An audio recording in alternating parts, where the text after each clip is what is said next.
Mentes começam a trabalhar em conjunto. Richard Henry Lee tornou-se fator importante nessa história porque ele e Samuel Adams se correspondiam com frequência, compartilhando livremente seus temores e esperanças referentes ao bem-estar do povo e suas províncias. Dessa correspondência, Adams concedeu a ideia de que uma troca de cartas entre 13 colônias poderia auxiliar a concretização da coordenação dos esforços tão necessários à solução de seus problemas.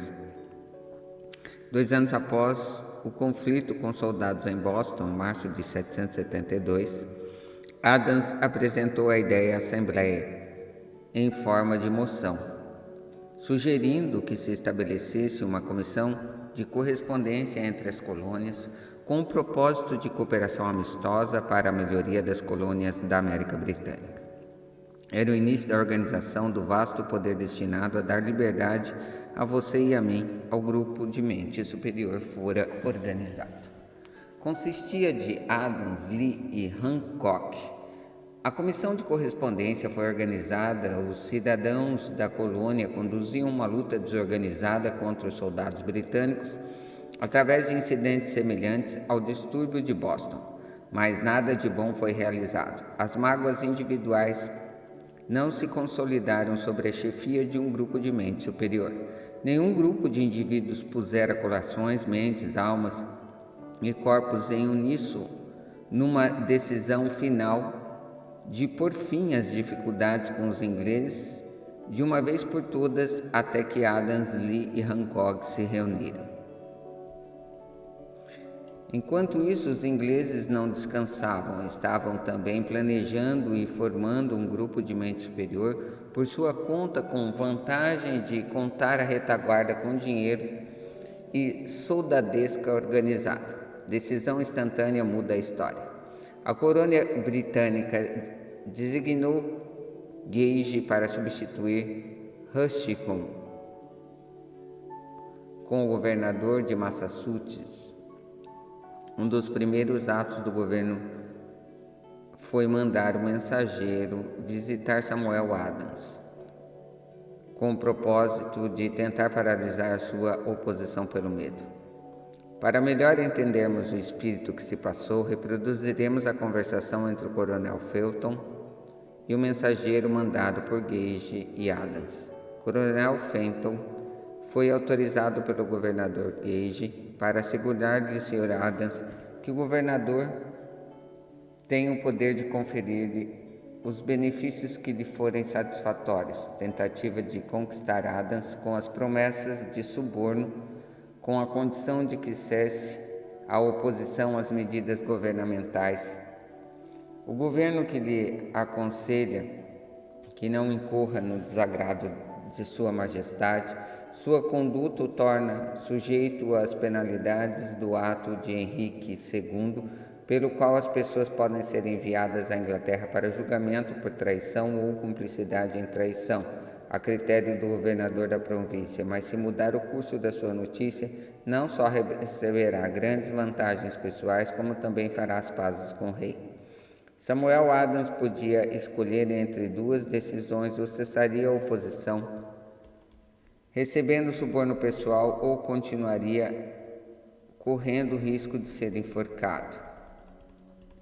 Chegara tempo, claramente, em que Adams era forçado a chegar a uma decisão instantânea, decisão que poderia custar-lhe a vida. Insistiu em receber a palavra de honra do coronel Fenton, de que transmitiria ao governador a resposta exatamente como lhe fosse dada. A resposta de Adams pôde então dizer ao governador Gage que acredito há muito ter feito as pazes com os reis. Nenhuma consideração de ordem pessoal poderá induzir-me a abandonar a causa justa do meu país. E diga ao governador Gage que o conselho de Samuel Adams é que não mais insulte os sentimentos do povo exasperado. Quando Gage recebeu a resposta de Adams, ficou furioso e lançou a seguinte proclamação: faço constar aqui, em nome da Sua Majestade, o oferecimento e a promessa de seu mais grandioso perdão. A todas as pessoas que depuserem as armas e voltarem às tarefas de súditos pacíficos, excetuando apenas o perdão a Samuel Adams e John Hancock, cujas ofensas são de natureza por demais criminosa para admitir considerações outras que não a punição condigna.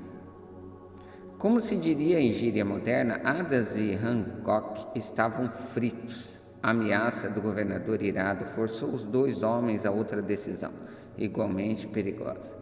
Convocaram apressadamente uma reunião secreta de seus mais leais seguidores. Durante a reunião, Adams trancou a porta e pôs a chave no bolso, informando a todos os presentes que se tornara imperativa a organização de um congresso de colonos e que ninguém sairia da reunião enquanto não se chegasse a decisão quanto ao congresso.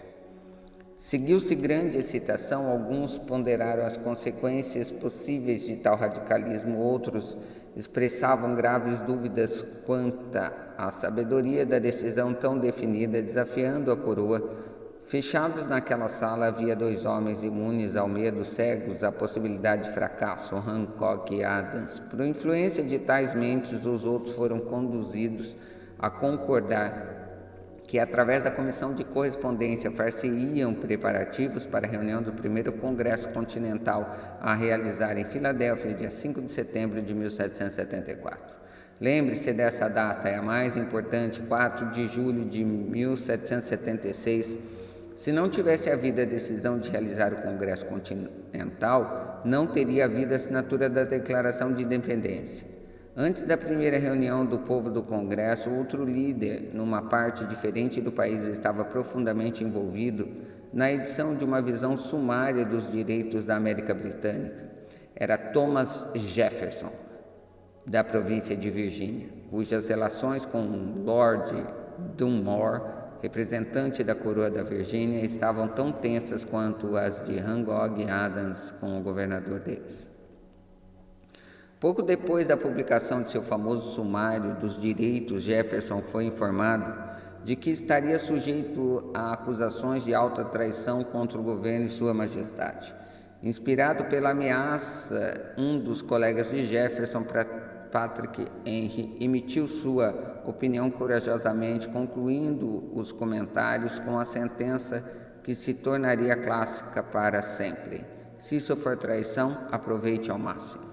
Eram homens assim que, sem poder, sem autoridade, sem força militar, sem dinheiro, se reuniam em consideração solene ao destino das colônias, começando a inauguração do primeiro Congresso Continental e continuando intercaladamente por 2 anos. Até que, 7 de junho de 1776, Richard Henry Lee se ergueu e dirigiu-se à mesa. A Assembleia Assombrada propôs a seguinte moção: Senhores, propõe a moção: os Estados Unidos são e por direito deveriam ser Estados livres e independentes, que sejam desligados de toda sujeição à coroa britânica, e toda essa conexão política entre eles e a Grã-Bretanha está e deveria ser totalmente dissolvida.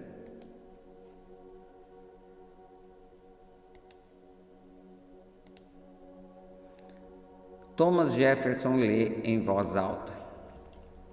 A surpreendente moção de Lee foi fervorosamente discutida e a tal ponto que esse acabou por perder a paciência final. Vários dias de discussão, novamente pediu a palavra e declarou em voz firme e clara: Senhor presidente, já discutimos esse assunto durante vários dias. É o único rumo que podemos seguir. Por que, então, demora tanto? Por que deliberar ainda? Que esse dia feliz faça nascer a República Americana, que ela se erga, não para devastar e conquistar, mas para restabelecer o reino da paz e da lei. Antes da sua moção ser finalmente votada, Lee foi chamada à volta à Virgínia por motivo de doença séria na família, mas antes de partir colocou a causa na mão do amigo Thomas Jefferson, que prometeu lutar e alcançar posição favorável.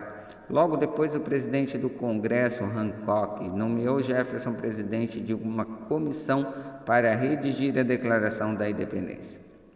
A comissão trabalhou longa e arduamente num documento que significaria, quando aceito pelo Congresso, que todo homem que assinasse estaria assinando sua própria sentença de morte. Caso as colônias perdessem a luta com a Grã-Bretanha, o que parecia certo de acontecer, o documento foi redigido e, a 28 de junho, o esboço original foi perante o Congresso. Durante vários dias foi discutido, alterado e melhorado. A 4 de julho de 1776, Jefferson, diante da Assembleia, leu, sem medo, a mais momentosa decisão jamais colocada no papel. Quando, no decurso dos acontecimentos humanos, torna-se necessário um novo povo dissolver os laços políticos que uniam ao outro e assumir entre os poderes da terra a posição independente e igual a que, pelas leis naturais e pelo Deus da natureza, tem direito, respeito decente às opiniões da humanidade, exige que sejam declaradas as causas que o impelem à separação. Quando Jefferson terminou o documento, foi votado, aceito e assinado por 56 homens, cada um arriscando a própria vida na decisão de escrever seu nome. Por essa decisão veio a existência da nação, destinada a trazer à humanidade para sempre o privilégio de tomar decisões. Analise os acontecimentos que levaram à declaração da independência. Convença-se de que essa nação, que agora mantém a posição de respeito e poder destacados entre todas as nações do mundo, nasceu de uma decisão criada por um grupo de mente superior, que consistia de 56 homens. Note bem o fato de que foi a decisão deles que assegurou o sucesso dos exércitos de Washington, porque o espírito dessa decisão estava no coração de cada soldado com que ele combateu e serviu de poder espiritual, e não reconhece o fracasso. Note também, com grande benefício pessoal, que o poder que deu à nação sua liberdade é o mesmo poder que deve ser usado a todo indivíduo que se torna autodeterminado. Esse poder é constituído dos princípios descritos nesse livro. Não será difícil detectar, na história da Declaração da Independência, pelo menos 6 princípios: desejo, decisão, fé, persistência, orgulho da mente superior e planejamento organizado.